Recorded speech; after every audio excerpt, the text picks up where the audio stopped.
talk number 8. Sri Krishna, Sri Krishna, Sri Krishna, Sri Krishna. Gurur Brahma, Gurur Vishnu, Gurur Devo Maheshwaraha, Guru Sakshat Param Brahma, Tasmai Shri Gurave Namaha, Tasmai Shri Gurave Namaha.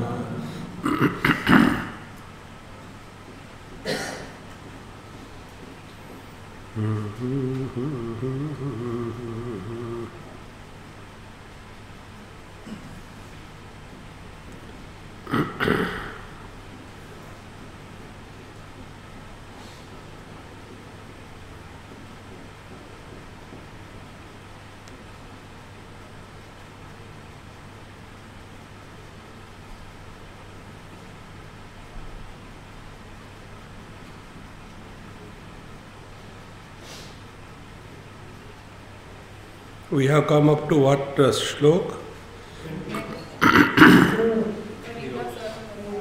21, isn't it? Now we are in 22.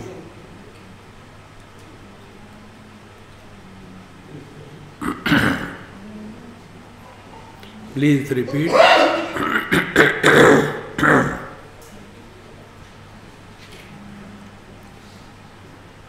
Somebody gave some biscuit and it is making trouble for my throat. Varnashramacha abhimana Shruti to dasajana Ha abhimana jata purna Mukutamani Shruti to Dehi asoni videhatva Karma karoni akartrutva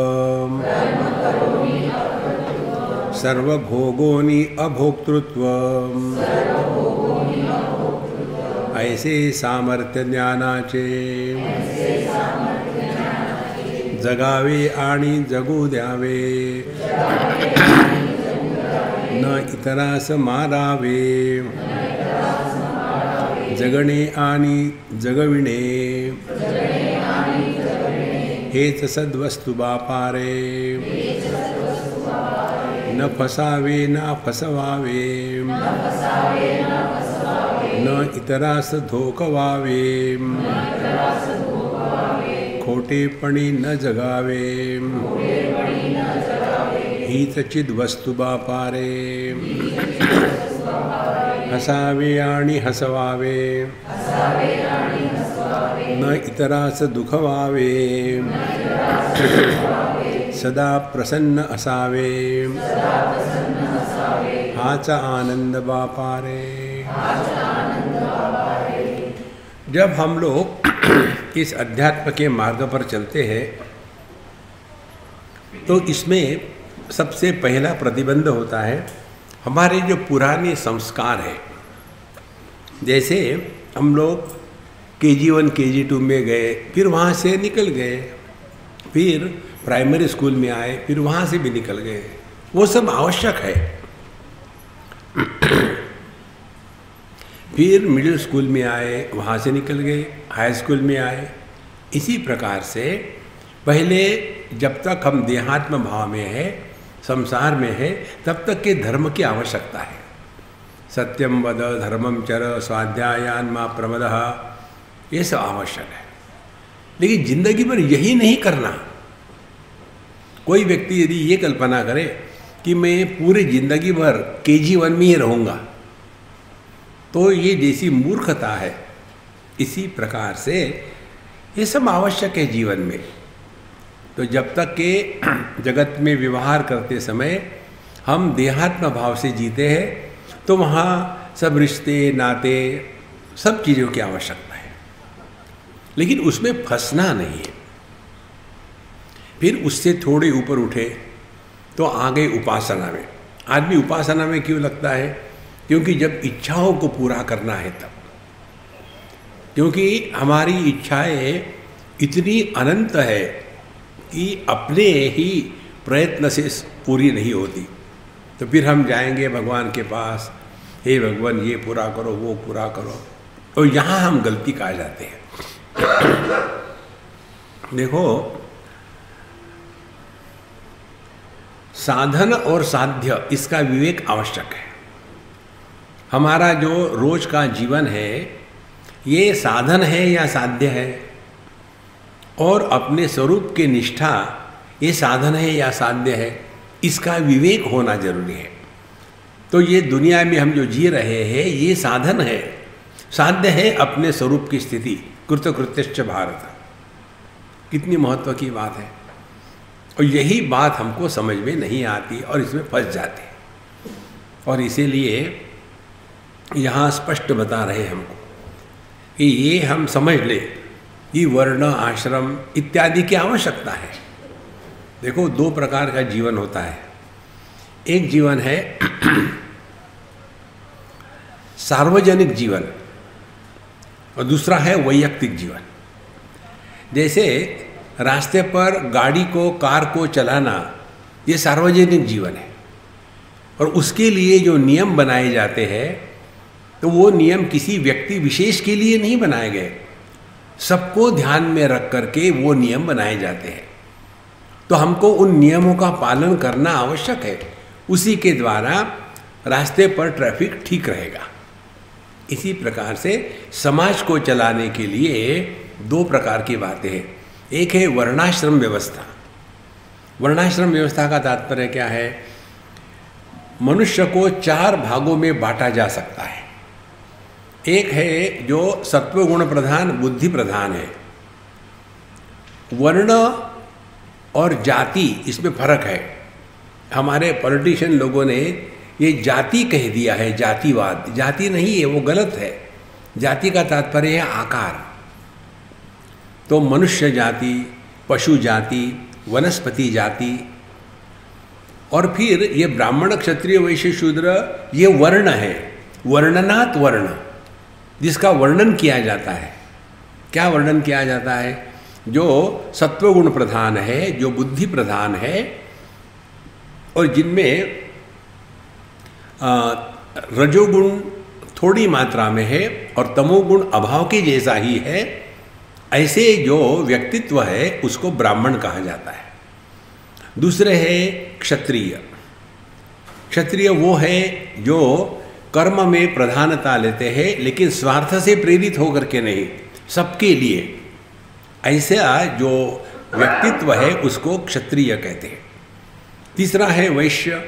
इनमें भी रजोगुण का प्राधान्य है, लेकिन स्वार्थ से प्रेरित होकर के, और इसीलिए उनको वैश्य कहते हैं। और चौथे है शूद्र। शूद्र माने जो हमेशा रोते रहते हैं, उदाहरण गवर्नमेंट सर्वेंट्स। तो ये चार प्रकार के जो लोग हैं इनको वर्ण कहा गया है। अब एक किसी भी समाज को देखो आप, हर एक समाज में ये चार प्रकार के लोग दिखते हैं।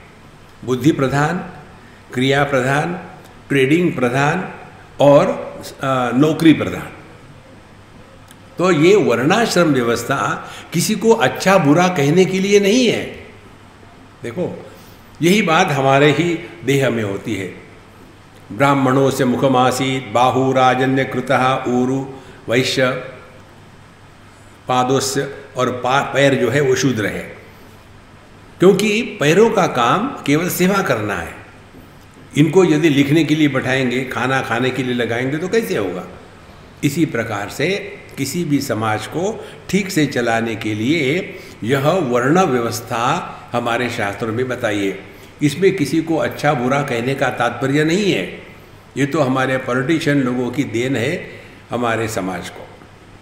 उसके बाद आश्रम व्यवस्था। आश्रम भी चार है: ब्रह्मचारी, गृहस्थ, वानप्रस्थ, सन्यासी। ब्रह्मचारी आश्रम का तात्पर्य है कि हमारे जीवन का जो प्राथमिक समय है उस समय हमको पढ़ना लिखना करके अपने आप को तैयार करना है, सुसंस्कृत करना है, वो ब्रह्मचारी आश्रम। उसके बाद गृहस्थाश्रम है। फिर आप तैयार हो गए, अपने पैरों पर खड़े हो गए, फिर उसके लिए गृहस्थी में प्रवेश करने को अलाउड है। फिर वो गृहस्थ आश्रम करके उसमें फिर अपने धर्म अर्थ काम मोक्ष चारों पुरुषार्थों को भोग सकता है। और ये कब तक करेगा?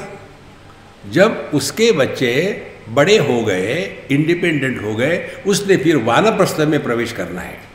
वानप्रस्थ माने वन में प्रवेश करने के लिए तैयार होना, क्योंकि आखिरी आश्रम है संन्यास आश्रम। तो वानप्रस्थ आश्रम में पति पत्नी से जिंदगी भर सेवा लेता है। तो वानप्रस्थ आश्रम का तात्पर्य है अब किसी से भी सेवा नहीं लेनी, अपना काम स्वयं करना। धीरे धीरे व्यक्ति अनेक लोगों पर जो परावलंबी है उस परावलंबन से मुक्त हो जाता है। उसके पश्चात आखिरी आता है संन्यास आश्रम।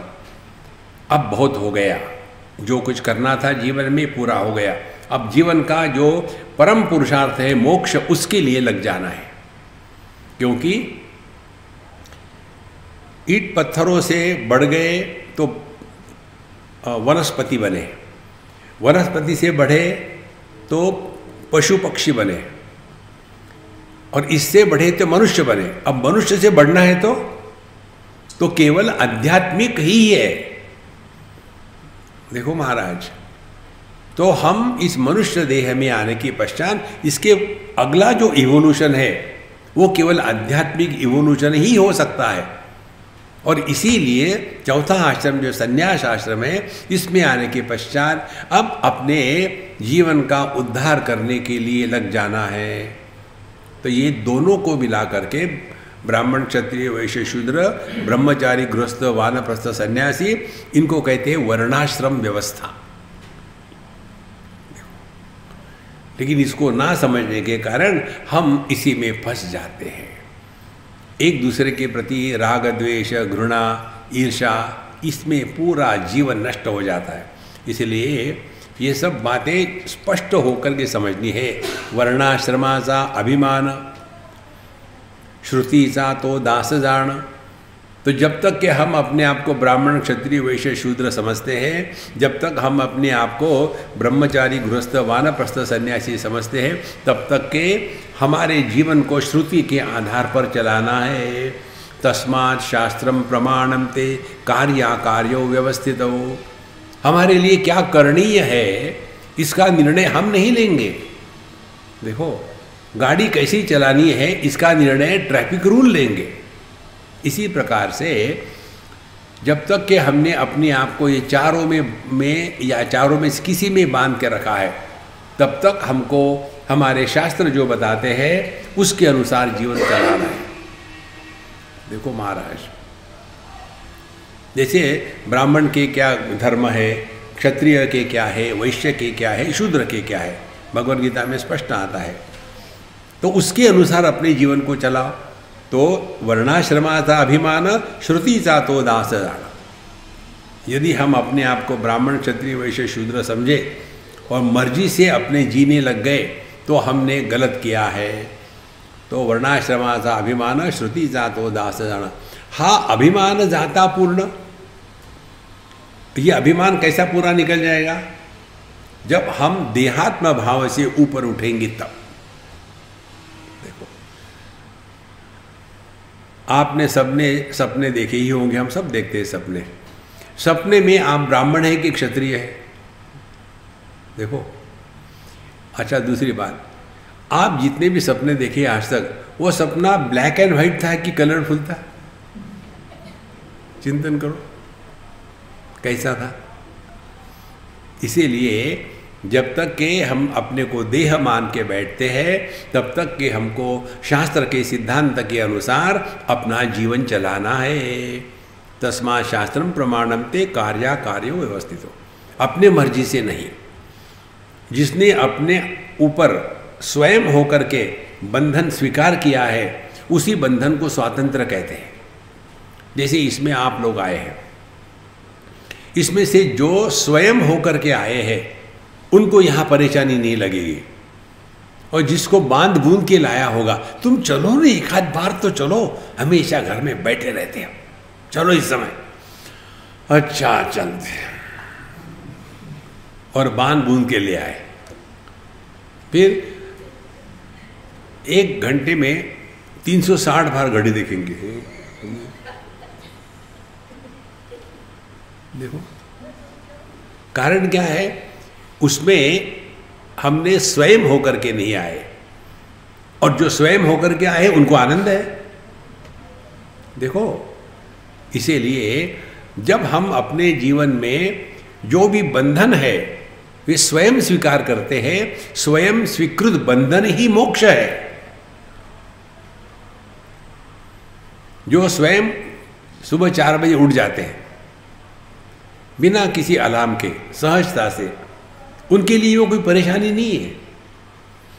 और जिनको एक आध बार उठना हो, रोज की उनकी आदत है 9 बजे उठने की, और एक आध बार जल्दी उठना हो तो उनको ऐसी पनिशमेंट होती है, बाप रे दूसरी फ्लाइट क्यों नहीं ली, सुबह सुबह की फ्लाइट। इसीलिए यह स्वातंत्र को पहचाने। तो जब तक कि हमने अपने आप को देह मान लिया है, तब तक के शास्त्र के सिद्धांत के अनुसार ही जीवन को चलाओ, तो मन में ग्लानि नहीं आएगी। बुढ़ापे में क्या हो जाता है, हमारे मन में 2 चीजें हमको परेशान करती हैं। पहली चीज, किमहगम पापम अकरवम इति। दूसरी चीज, किम अहम साधुना करवम। जब मैं जवान था उस समय मैंने अपना जीवन ठीक से क्यों नहीं जिया, और जब मैं जवान था तब मैंने ये गड़बड़ी क्यों करी। बुढ़ापे में समय ही समय है, जो अयोग्य कार्य होते हैं वो करने में एकाग्रता ज़्यादा होती है, और फिर उसके बहुत गहरे संस्कार हो जाते हैं मन पर, और फिर बुढ़ापे में बैठे हैं और कुछ करना तो है नहीं, तो पुरानी बातें याद आती है, फिर फ्रस्ट्रेशन होता है। देखो, एक सज्जन ने मुझे पूछा था, स्वामी जी आप मेरा उदाहरण कहीं मत देना, लेकिन मेरी बड़ी समस्या है।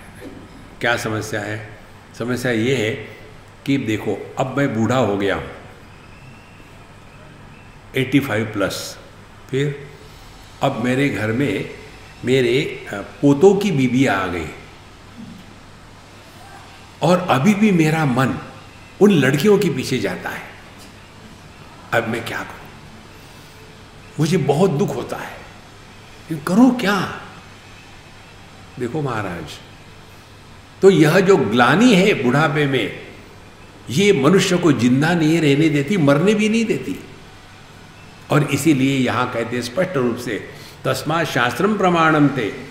तो जब तक कि हम अपने आप को देह मानते हैं, अपने आप को यह लाइसेंशियस फ्रीडम कभी नहीं देना, नियम से रखना, बहुत बड़ी बात है। और इसीलिए वर्णाश्रमाचा अभिमान श्रुतीचा तो दास जान। फिर हा अभिमान जाता पूर्ण। और जहाँ हमने देहात्म भाव का त्याग कर दिया है, माने देहात्म भाव का त्याग करना माने 2 बातें, संग्रह और संबंध, इससे हमको कुछ लेना देना नहीं। देखो, अन्यथा व्यक्ति इतना फंस जाता है, संन्यास में आने के बाद भी ब्राह्मण क्षत्रिय वैश्य शूद्र ये बना रहता है, और फिर उसका अभिमान होता है।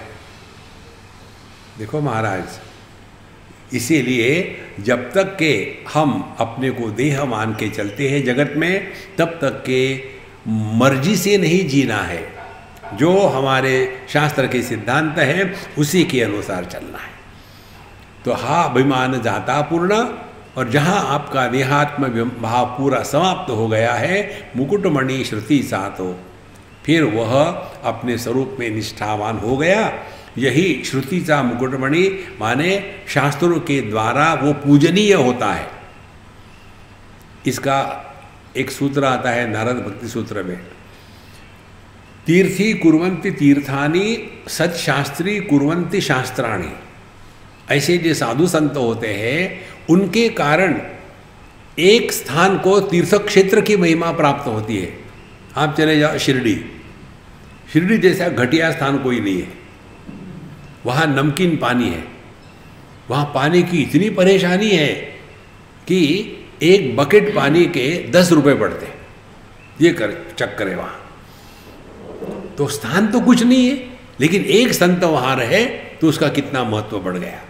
इसीलिए तीर्थी कुर्वन्ति तीर्थाणि और सत्शास्त्री कुर्वन्ति शास्त्राणि।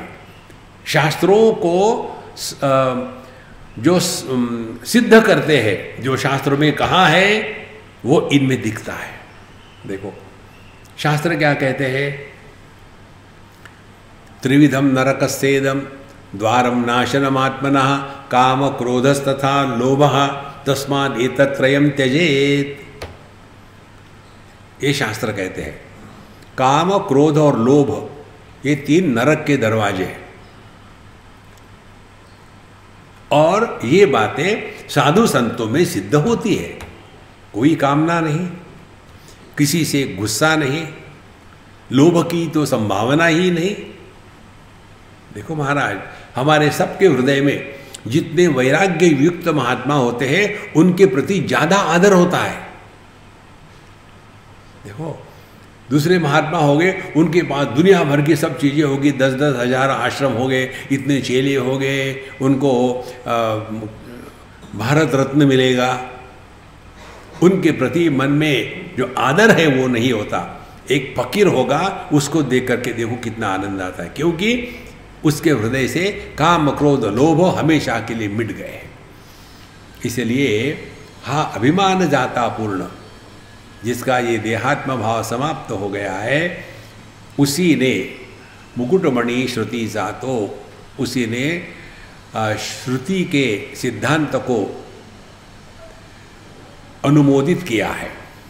आगे कहते हैं देही असोनि विदेहत्व कर्म करोनि अकर्तृत्व सर्वभोगोनि अभोक्तृत्व ऐसे सामर्थ्य ज्ञानाचे।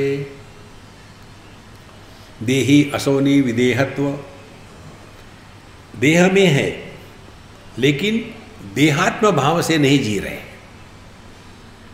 देखो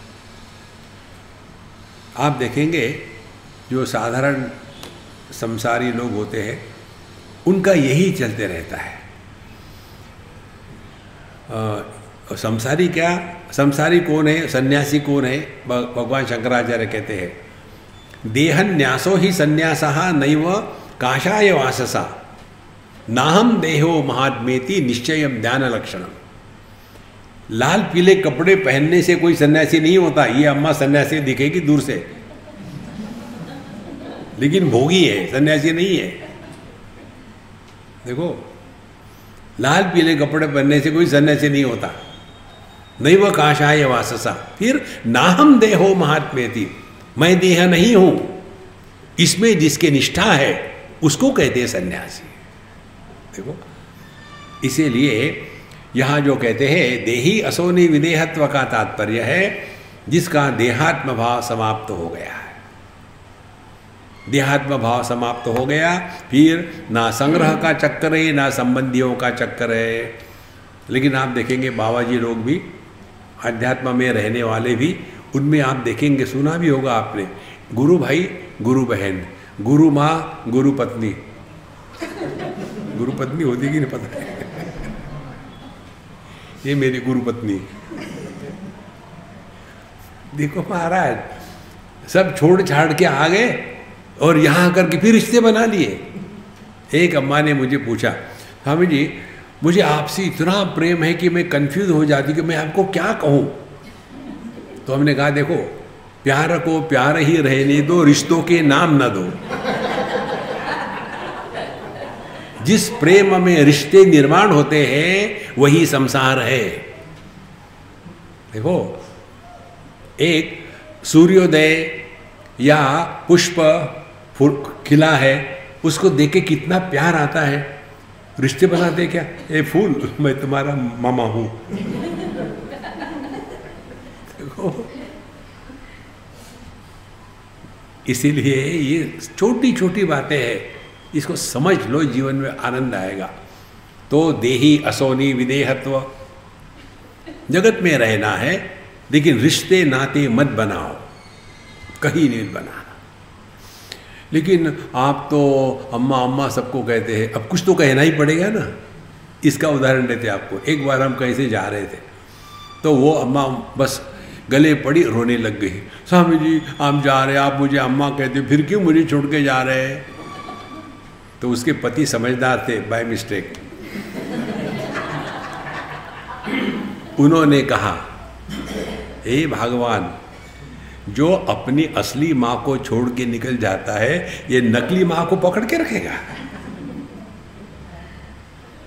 देखो महाराज, इसीलिए जगत में ऐसे रहो, रिश्तों में मत फंसो। इसी एक कारण से हम दुनिया में कहीं भी जाते, दुनिया में भटकते, कहीं भी हमने कोई ग्रुप नहीं बनाया। Secretary, president, treasurer, collecting funds, accounts, no. Ganpati Bappa Morya कैसा होता है? जब गणेशोत्सव आता है तो पब्लिक से पैसा इकट्ठा करो, दारू पी के खत्म करो। गणेश जी को भी नहीं देते, स्वयं भी जाते हैं। कम से कम गणेश जी तो एक हाथ ग्लास दे दिया करो। इसी प्रकार से ये सत्संग पूरा हो गया, फिर बिखर जाओ, बस किसी से ना लेना ना देना, नहीं तो फंस जाओगे दुनिया में। ये बहुत महत्व की बात है। देही असोनी विदेहत्व, तो भले हम देह में है, जगत में व्यवहार कर रहे हैं, लेकिन फंसना कहीं नहीं। इसी प्रकार से संग्रह की वृत्ति होती है। इतनी वस्तुओं को इकट्ठा करके रखते हैं कि जिसका कोई अंत नहीं। आप अपने घर में जाके देखो, कितनी चीजें इकट्ठी हो गई है। दिवाली के समय सब सामान साफ करना है, निकालते, ये फेंक दो, ये फेंक दो, ये फेंक दो। एक पतित पावन ने इतना सारा सामान निकाला, फेंक देना है। फिर गलती करिए, देखो मैं ये सब फेंक रहा हूँ, किसी का कोई इंपॉर्टेंट हो तो ले लो। पत्नी आई, 70% फिर घर में चला गया। फिर बच्चे आए, फिर 25% चला गया अंदर। और छोटा सा यूजलेस बच्चा आया, फिर पुराना टूटा ब्रश, पॉलिश की डिब्बी, अरे ये तो महत्व का है, जितना निकाला था सब बाहर आ गया, अंदर चला गया। जो व्यक्ति बाहर के वस्तुओं का त्याग नहीं कर सकता, वो अंतःकरण के स्मृतियों का त्याग नहीं कर सकता। क्योंकि त्याग की प्रक्रिया एक ही है। चाहे आप दुनिया भर की चीजें इकट्ठे करके रखो, उसके साथ आपकी स्मृतियां बनी रहती है। देखो ये मालूम है ना, ये जो साड़ी है ना अभी फट गई है, इसको उठाओ तो एक एक धागा हाथ में आता है। लेकिन ये हमारी जो दादी सास थी ना, उनको उनके दादी सास ने 1857 में दी थी। अब इसका क्या करना है? नहीं, मैं अपने पोती को दे दूंगी, उससे आप पोछा भी नहीं लगा सकते। पोछा लगाओगे वो घिस जाएगी कोई। पुराने चीजों को हटाओ, अनावश्यक चीजों को इकट्ठा करके रखते हैं। इसका कितना आनंद होता है हम आपको बताएं। एक बार बम्बई में हमको हमारा अकोमोडेशन बदलना पड़ा। तो पहले जहाँ रहते थे तो हमारे होस्ट ने कहा, स्वामी जी ये बहुत छोटा है, आपके लिए बड़ा ले लिया हमने। ठीक है। फिर सामान हमने कहा, अब तुम्हारी परेशानी, मुझे मालूम नहीं, मेरे पास सामान मेनली पुस्तकें हैं, दुनिया भर की पुस्तकें, तुमको जो करना है करो, मुझसे नहीं होता ये काम। तो उन्होंने किसी को बुलाया, पैक करवाया कार्टन्स में, और काफ़ी 25, 30, 40 कार्टन थे, ला करके नए मकान में छोड़ दिया। अब छोड़ते दिए, अब इनको खोल के देखना है, उनको क्लासीफाई करके रखना है, कौन करेगा? 1 महीना हो गया, 2 महीना हो गया, और हम बहुत कम रहते एक जगह में। ऐसा करते करते 1 साल 2 साल वो पड़े रहे। जब भी मैं आता था उनकी तरफ देखता था, पहाड़ की तरफ, यार इसका क्या करूँ। एक दिन दिमाग में आया कि चलो इसको किसी लाइब्रेरी को दे देते हैं। और हमने लाइब्रेरियन को लिखा, ऐसा ऐसा जगह है, वहाँ है, आप सब ले जाओ, मैंने दान करना चाहता हूँ। वो ले गया। फिर मुझे उसकी ईमेल आई, Swami ji this is the list of books, ये आप इसके ऊपर में साइन करके भेज दो कि ये आपने डोनेट किए हैं। मैं बताऊँ, उस दिन मुझे इतनी खुशी हुई, कचरा निकल गया। कहाँ था? उसका बोझा उस मकान में नहीं था, मेरे दिमाग में था। यही बात रिश्ते नातों की होती है, यही बात पुरानी स्मृतियों की होती है। इसीलिए हम किसी को भी इस बारे में बोलने को प्रोत्साहन नहीं करते। तुम कहाँ के हो, कहाँ आए, कब गए, कुछ जरूरत नहीं। देखो यहाँ आ गए, सत्संग क्या, निकल गए, कोई जरूरत नहीं। कौन कहाँ से आए, किसका कुनबा क्या है, कोई आवश्यकता नहीं। देखो जीवन कितना हल्का फुल्का बनता है। देही असोनी विदेहत्व, फिर कर्म करोनी अकर्तृत्व। 5वें अध्याय में भगवान कहते हैं, ये श्लोक हमको बहुत अच्छा लगता है। न कर्तृत्वम न कर्माणि लोकस्य सृजति प्रभु, न कर्मफल संयोगम स्वभावस्तु प्रवर्तते, नादत्ते कस्यचित् पापम न चैवं सुकृतं विभु, अज्ञानेनावृतं ज्ञानम तेन मुह्यन्ति जन्तवः। मनुष्य को जंतु कहा है। देखो तो न कर्तृत्वम कर्तृत्वाभिमान, न कर्माणि कर्म प्रभु भगवान न सृजति। कर्म कर्तृत्वाभिमान और कर्म का फल देना ये धंधा भगवान नहीं करते। फिर स्वभावस्तु प्रवर्तते, ये सब ऑटोमेटिक हो रहा है। देखो माने कर्तृत्वाभिमान यह हमारी उत्पत्ति है, भगवान की नहीं है। इसीलिए यहां कहते हैं कर्म करोनी अकर्तृत्व। अब कैसे पता चलेगा कि कर्तृत्वाभिमान का हमने त्याग कर दिया है? इसका एक ही लक्षण है, दुखेषु अनुद्विग्न बना सुखेषु विगत स्पृहा। दूसरा लक्षण है सुख दुखे समय कृत्वा लाभा लाभो जया जयो ततो युद्धाय युज्यस्व नैवं पापम अवाप्स्यसि। हम कुछ भी करें जगत में, उसके क्या परिणाम हो गए? जय अजय, या तो जीतेंगे या तो हारेंगे। जीत गए तो लाभ, हार गए तो हानि। लाभ हुआ तो सुख, हानि हुई तो दुख। भगवान कहते हैं समय कृत्वा, माने आप जो भी करो, जीतो या हारो, लाभ हो या हानि, सुख हो या दुख हो, इन सब को समान भाव से स्वीकार करना। उससे क्या होगा? नैवं पापम अवाप्स्यसि। तो पाप किसको कहते हैं? जिस कर्म का संस्कार अपने मन पर उत्पन्न होता है उसको कहते हैं पाप। फिर वो संस्कार कुछ भी हो, अच्छा हो या बुरा हो, संस्कार संस्कार ही है।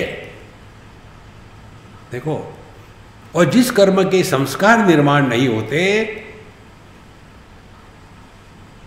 वो परमात्मा के क्षेत्र में हमारा उससे कुछ लेना देना नहीं। देखो कितनी सरल बात है। अब कैसे संभव है कि आप कुछ करो और मन पे संस्कार निर्माण न हो? आप अपने अनुभव से सीखो।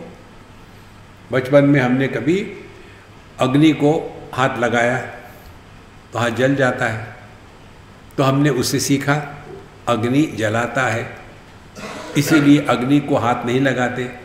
तो अग्नि के प्रति हमारे मन में राग द्वेष है क्या? क्यों? कि हमने सीखा है। माने हम अपने जो जो कर्म है, जो जो जगत के साथ व्यवहार है, हर एक अनुभूति से यदि हमने सीखना प्रारंभ कर दिया तो अंतःकरण में एक भी संस्कार निर्माण नहीं होगा। और संस्कार दो प्रकार के होते हैं, राग और द्वेष, दोनों निर्माण नहीं होंगे। अभी हमारी क्या स्थिति है? देखो सुनो और बोलते रहो, देखो सुनो मत बोलो, संस्कार नहीं होंगे। ये बहुत ही सरल साधना है। इसलिए देही असोनी विदेहत्व, कर्म करोनी अकर्तृत्व, यही बात भगवान दूसरे अध्याय में बताते हैं। कर्मण्येवाधिकारस्ते मां फलेषु कदाचन मां कर्मफल हेतुर्भूः। कर्म फल का हेतु मत बनो। हेतु माने कारण, माने कर्तृत्वाभिमान रहित कर्म करो। कैसे संभव है ये? इसको एक टेक्निक बता दें आपको। हम जगत में जो भी करते हैं किस लिए करते हैं? आनंद के प्राप्ति के लिए, खुशी के प्राप्ति के लिए। ध्यान से सुनना। अभी हमने कुछ कर्म किया तो इसका कर्म फल बाद में आएगा कि अभी आएगा? बाद में आएगा। और हर एक कर्म का जेस्टेशन लेंथ अलग अलग होता है।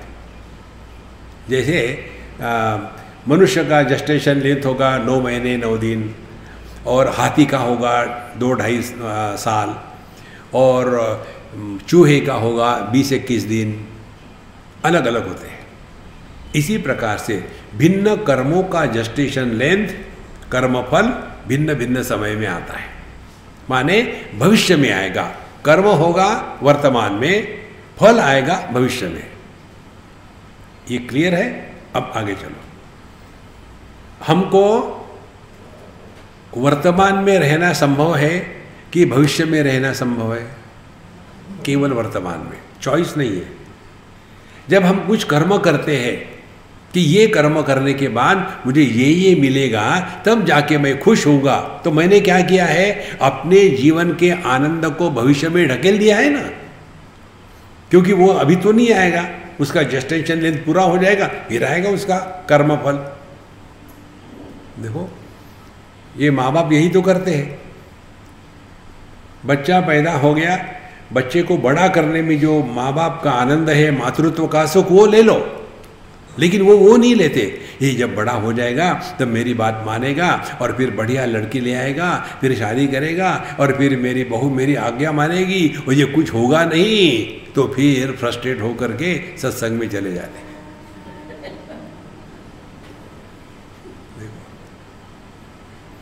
तो तात्पर्य क्या निकला? जगत में जो भी आप करते हो, कर्म करोनि अकर्तृत्व, जो भी आप करते हो, ये आनंद को या सुख को प्राप्त करने के लिए ना करें, फिर आनंद को प्रकट करने के लिए करें। शरीर से जो कर्म करने हैं उसमें आनंद प्रकट हो, खुशी से करो। एक साउथ इंडियन लड़की पंजाबी के यहाँ शादी करी। साउथ इंडियन माने इडली डोसा, पंजाबी माने रोटी पराठे। और जब साउथ इंडियन रोटी पराठे बनाते हैं तो उसको काटने के लिए कैंची की जरूरत होती, चमड़ी के जैसे बनती है। और नॉर्थ इंडियन जब इडली डोसा बनाते हैं तब छिन्नी हथौड़ी की जरूरत पड़ती है। तो ये गई उनके यहाँ शादी होकर के पंजाबी घर में, और रोज रोटी बनाना, तंग आ जाती थी। ये रोटी बनाते बनाते मैं तंग आ गई हो। रोज खिंच खिंच करके रोटी बनाएगी तो घर में सबको कॉन्स्टिपेशन हो जाएगा। जो भी करना है उसमें आनंद प्रकट करो। देखो, दुखी होकर के कुछ काम मत करना। 3 ऑप्शन है।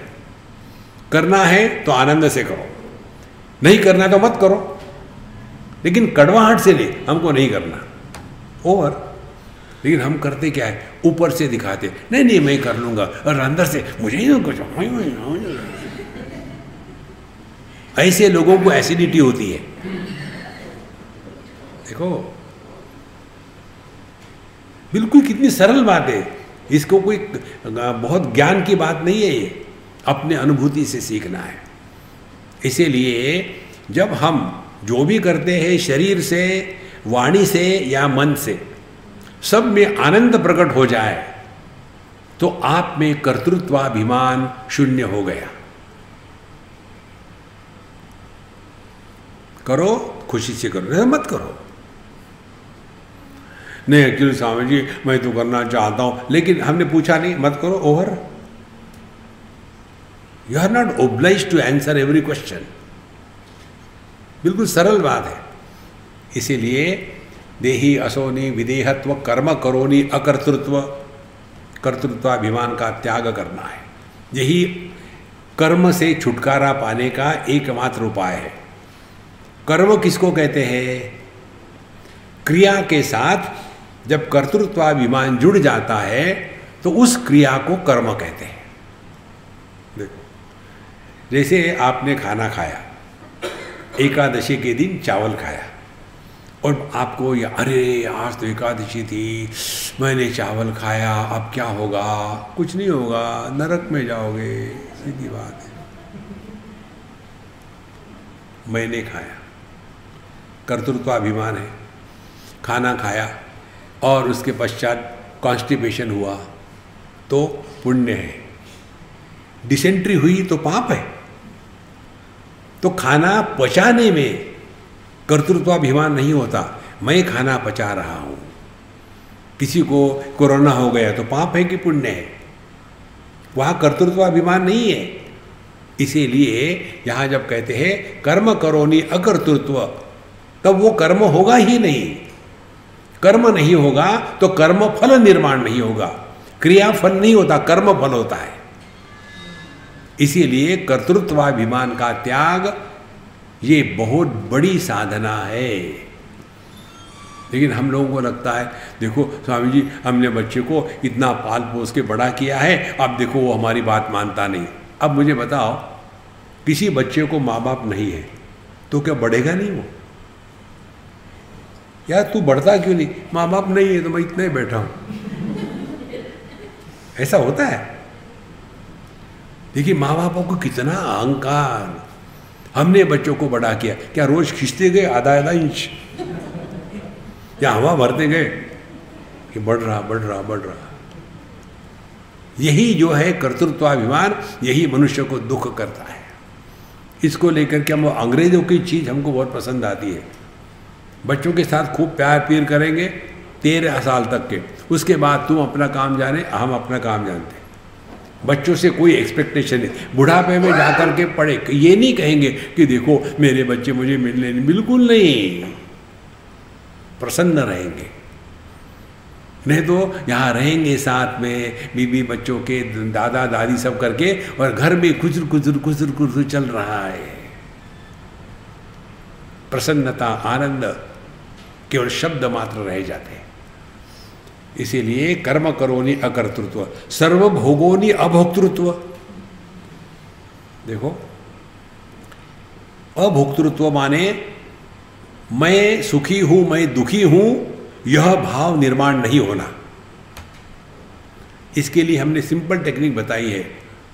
सुख आने के बाद, दुख आने के बाद, ये हमको चॉइस दिया है भगवान ने कि हम सुखी बने या दुखी बने या ना बने, चॉइस है। अपने इस चॉइस को सिलेक्ट करो ठीक से। कैसे? समझदारी से। जैसे दुख आ गया तो किसकी जीवन में दुख नहीं आता?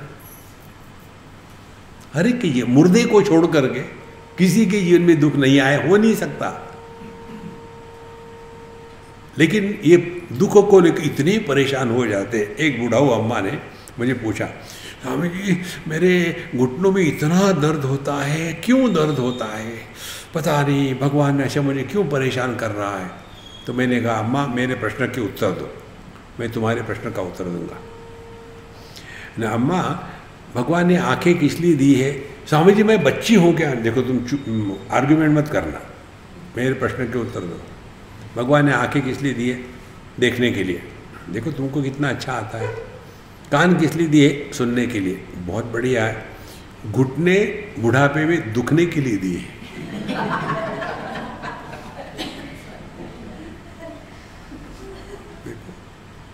क्यों दुखते हैं? इसीलिए महाराज ये कंप्लेन करना बंद करो। भोक्तृत्वाभिमान का त्याग करना माने कंप्लेन करना बंद करना। कैसे करे? जो थारी रहे सो मारी रहे।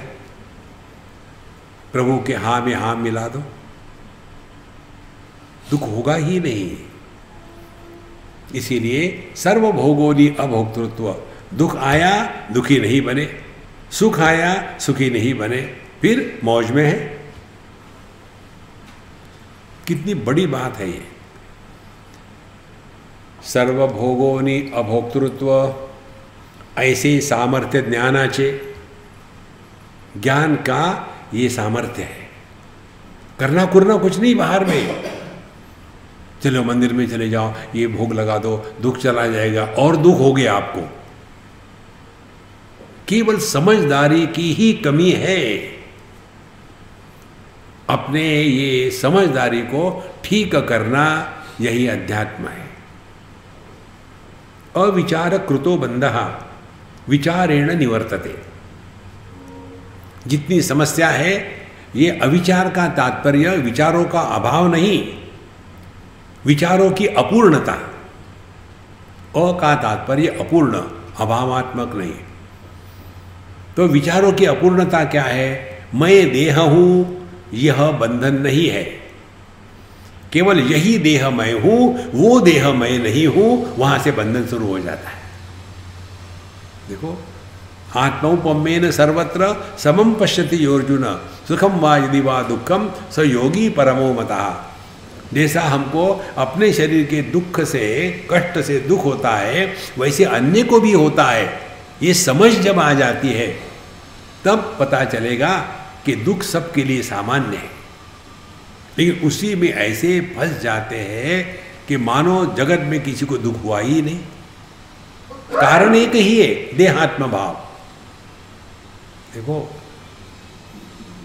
कितने प्रोफेशनल सत्संगी हमको फ़ोन करते हैं, व्हाट्सएप लिखते हैं, कभी बात करते हैं, स्वामी जी आपको तो पता है मैं आपको पिछले 40 साल से सुन रही हूँ, लेकिन मेरी कमर में दर्द होता है, क्या करूँ?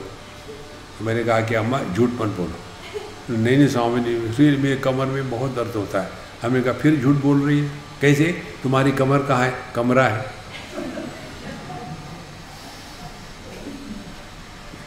कमरे में दर्द हो गए, कमर कहाँ है? अरे भैया, दर्द होता है इसका तात्पर्य तुम जिंदा हो, सह लो। मात्रा स्पर्शास्तु कौन्तेय शीतोष्ण सुख दुखदा आगमा अपायिना अनित्यान तान तितिक्षस्व भारत। जीवन में सुख दुख सबके लिए समान है, उसके लिए एक ही उपाय है। सुख हो या दुख हो, सबकी कहानी एक ही है। एक समय प्रारंभ होते, थोड़े समय तक रहते हैं, फिर खत्म हो जाते हैं। तो क्या करें? तितिक्षस्व, सह लो। इसीलिए स्त्री को शक्ति कहते हैं। स्त्री शक्ति है, पुरुष सहन शक्ति।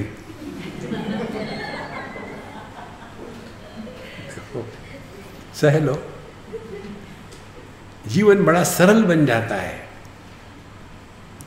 इसलिए यहां कहते हैं सर्वभोगोदि अभोक्तृत्व ऐसे सामर्थ्य ज्ञानाचे गतासून गतासुश्च नानुशोचन्ति पंडिता। ज्ञानी वो है जो रोते नहीं, दुखी नहीं होते। किस लिए? गतासून गतासुश्च, गत असून माने कोई मर गया और कोई मरता नहीं, दोनों को लेकर के ज्ञानी पुरुष दुखी नहीं होते। अज्ञानी पुरुष कोई मरता है तो दुखी है, और ये मरते भी नहीं, उसके लिए भी दुखी है। देखो महाराज,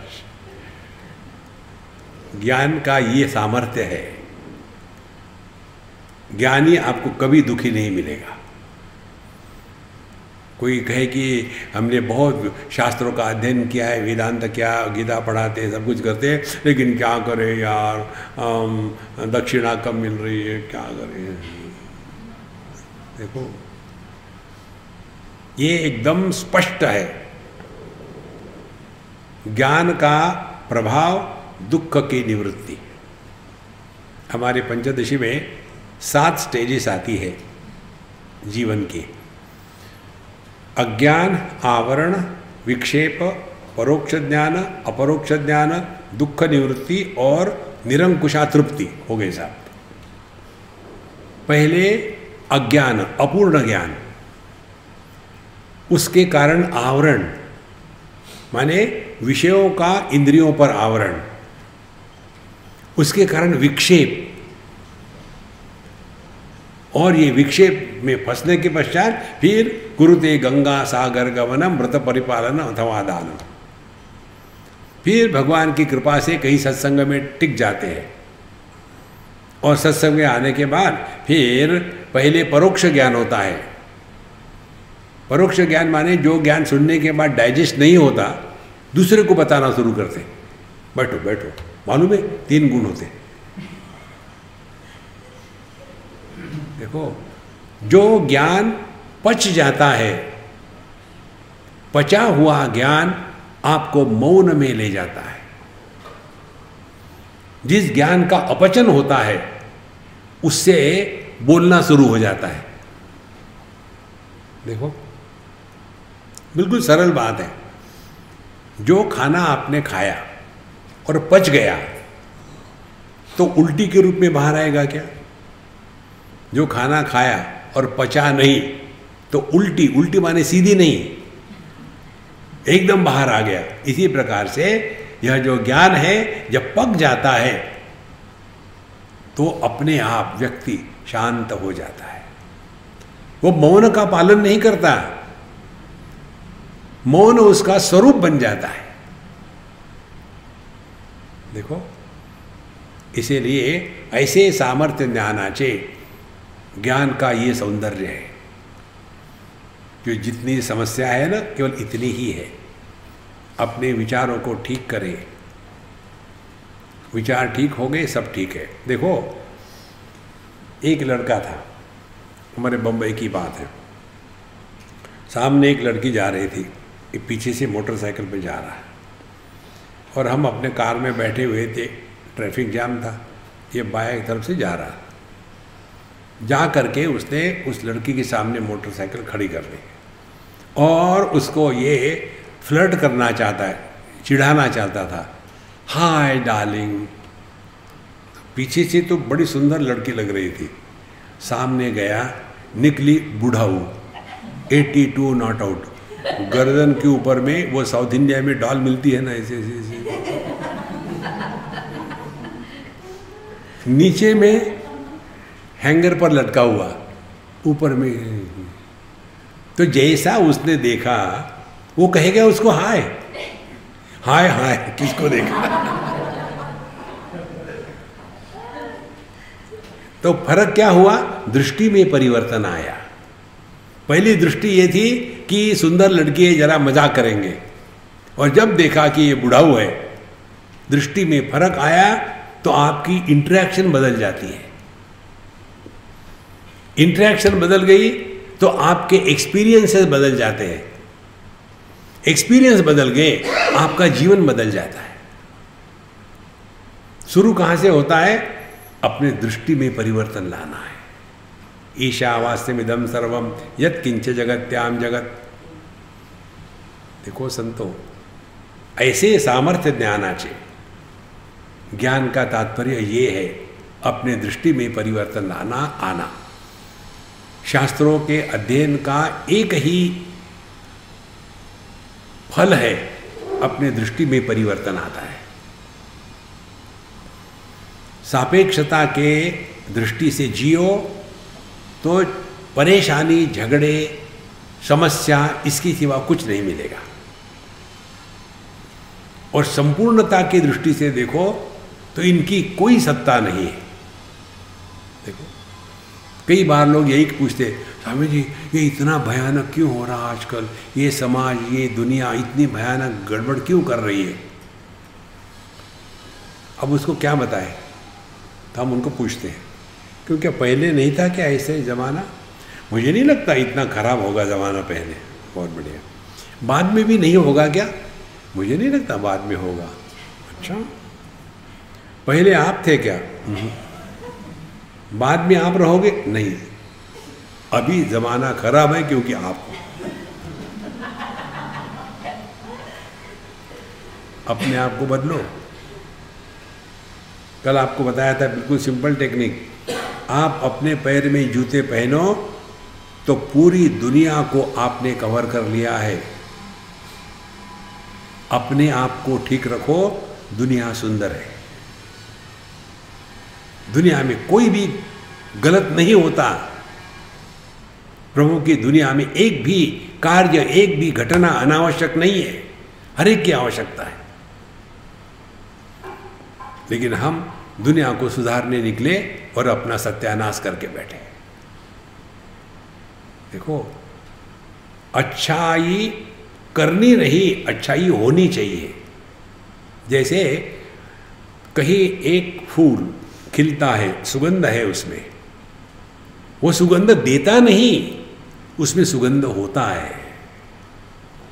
मिठाई वो मिठास देती नहीं, उसमें मिठास होती है, वहाँ चींटियाँ पहुँच जाती है। इसी प्रकार से यदि हम में प्रभु प्रकट हो जाते हैं तो अपने आप हृदय में आनंद के फव्वारे उड़ने लग जाते हैं। इस प्रभु को प्रकट होने देना, यही अध्यात्म का, सत्संग का तात्पर्य है। देखो महाराज, तो इस ज्ञान को अब अपने जीवन में उतारना है। तो कैसे उतारे? तो ज्ञान क्या है, परमात्मा क्या है, सच्चिदानंद। अब सत की साधना करनी है, फिर चित्त की साधना करनी है, फिर आनंद की साधना करनी है। तो सत की साधना क्या है? जगावे आणि जगू द्यावे, न इतरास मारावे, जगणे आणि जगविणे हेच सद्वस्तु बापारे। कभी भी आत्महत्या करने का विचार मत करना। एक बात बताऊँ आपको, दिल्ली की बात है। मैं कहीं ऑटो रिक्शा से सत्संग किया, 12-1 बजे खाना खा लिया किसी के यहाँ, और मैं ऑटो रिक्शा से मेरे स्थान पर जा रहा था। तो एक सरदार जी थे जो ऑटो रिक्शा चला रहे थे। जैसे उतरे तो मैंने कहा कि शाह जी, कहीं ठोक करके मरने का विचार है क्या? कैसे चला रहे थे आप ऑटो रिक्शा? क्या आत्महत्या करना चाहते हो? तो तुरंत उतरा, मेरे पैर पकड़े। महाराज जी, आप सब जानते हैं। क्यों, क्या हो गया? बोले, आज मैं जब निकला इसी हिसाब से निकला था कि मैं कहीं ठोक दूंगा और मर जाऊंगा। जगत में एक भी मनुष्य ऐसा नहीं है, एक आध बार कम से कम उसके जीवन में आत्महत्या का विचार नहीं आया। देखो, अब जी के क्या करेंगे? जो कायर होते हैं वो आत्महत्या नहीं करते। देखो महाराज, जीने की सोचो। दोनों, जो आत्महत्या करना चाहते हैं और जो लंबा जीना चाहते हैं, दोनों एक ही भ्रांति में फंसे हुए हैं। दोनों का तात्पर्य यही है कि मैं देह हूं, देह मर गया तो मैं मर जाऊंगा, देह जिंदा है तो मैं जिंदा हूं। जैसे कोई एक धनवान व्यक्ति है और कोई एक गरीब व्यक्ति है, तो दोनों की समस्या एक ही है। एक की समस्या पैसे होने की है, दूसरी समस्या पैसे नहीं होने की है। देखो, इसीलिए जो मरना चाहता है उसकी समस्या मैं देह हूं, और जो ज़्यादा लंबा जीना चाहता है उसकी समस्या मैं देह हूं। इसीलिए जगावे आणि जगू द्या। जगना माने कैसे जगो? मौज में रहो, ना कुछ पाना ना कुछ खोना। जब तक के दुनिया में रहना है, अपने माध्यम से आनंद प्रकट हो। व्यक्ति इतना सजग हो जाता है कि समझ में आता है कहाँ जाना है, कहाँ नहीं जाना है, कहाँ बोलना है, कहाँ नहीं बोलना है। कई बार ये हो जाता है, हमको ये पता नहीं चलता कि जहाँ हमारी आवश्यकता नहीं वहाँ पहुँच जाते हैं। फिर अगले को कहना पड़ता है, यहाँ से जाने की कितना लेंगे आप? हमको एक जगह पूछा था, स्वामी जी आप हर जगह जाते हैं, आपको इतना आदर सत्कार मिलता है, क्या सीक्रेट है? हमको भी बताओ ना। हमारा सीक्रेट ये है, हमारे पहुंचने के पहले हमारे डिपार्चर का बात उनको मालूम होता है। ये बाबा जी यहीं तक रहेगा, फिर जाएगा। यदि वहाँ पहुँच गए, एक जगह हुआ था ये ऑस्ट्रेलिया में, एक हमारे मित्र थे सन्यासी, बूढ़े थे, अब वो नहीं रहे, बड़े अच्छे थे। पहले वो सत्संग को जाते थे। एक दिन उनके दिमाग में आया, आश्रम मुश्रम छोड़ दिया और हमेशा की तरह चले गए। अब वहाँ जाने के बाद उन्होंने, होस्ट ने उनको रखा, सोचा 4 दिन 6 दिन 8 दिन, जाने का नाम ही नहीं ले। बोले महाराज जी आपका क्या प्रोग्राम है? बोले कुछ प्रोग्राम नहीं है, मैं यहीं रहूँगा, आप कहीं नहीं जाऊँगा। अच्छा रह लो, कोई बात नहीं। लेकिन उनके घर में दखल लेने लग गए। कौन आया था, वो आदमी कौन था, किस लिए आया, मुझे नहीं लगा वो अच्छा आदमी, उसको मत आने दो। फिर 1-2 महीने के बाद वो होस्ट ने कह दिया, महाराज दूसरी जगह ढूंढो। देखो, इसी प्रकार से हम बोले जाते हैं, अगले को कहना अगर चुप रहोगे क्या? ये बड़ी सूक्ष्म बात है। जहां हमारी आवश्यकता नहीं वहां मत रहो, तब जाकर के जीवन में आनंद आता है। नहीं तो जिएंगे और फ्रस्ट्रेट होकर के, देखो ना मैं जहाँ भी जाता हूँ लोग मुझे धुतकारते हैं, ऐसा क्यों करते हैं, कोई मुझे नहीं चाहता, क्योंकि जगह आवे आनी जगोदा आवे। ये बातें जब सूक्ष्मता से हृदय में प्रकट होती है ना, तब जीवन का आनंद भिन्न होता है। ओम पूर्णमदः पूर्णमिदं पूर्णात् पूर्णमुदच्यते पूर्णस्य पूर्णमादाय पूर्णमेवावशिष्यते। ओम शांति शांति शांति। हरि ओम। श्री गुरुभ्यो नमः। हरि ओम।